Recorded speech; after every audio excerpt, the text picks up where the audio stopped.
Then the men got up from their meal and looked out towards Sodom.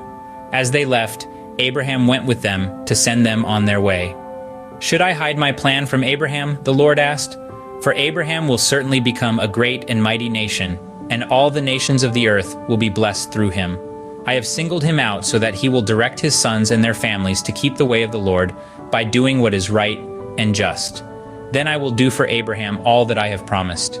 So the Lord told Abraham, "I have heard a great outcry from Sodom and Gomorrah because their sin is so flagrant. I am going down to see if their actions are as wicked as I have heard. If not, I want to know."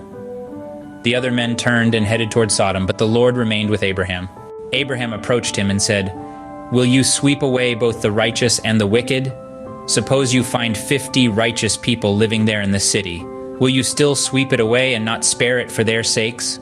Surely you wouldn't do such a thing, destroying the righteous along with the wicked. Why, you would be treating the righteous and the wicked exactly the same. Surely you wouldn't do that.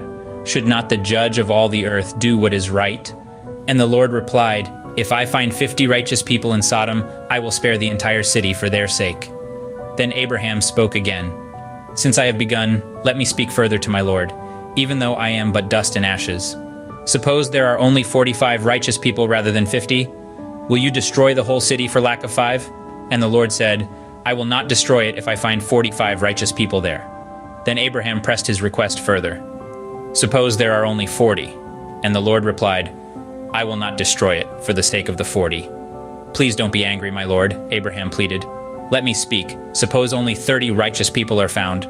And the Lord replied, "I will not destroy it if I find 30. Then Abraham said, "Since I have dared to speak to the Lord, let me continue. Suppose there are only 20. And the Lord replied, "Then I will not destroy it for the sake of the 20. Finally, Abraham said, "Lord, please don't be angry with me if I speak one more time. Suppose only 10 are found there." And the Lord replied, "Then I will not destroy it for the sake of the 10. When the Lord had finished his conversation with Abraham, he went on his way, and Abraham returned to his tent.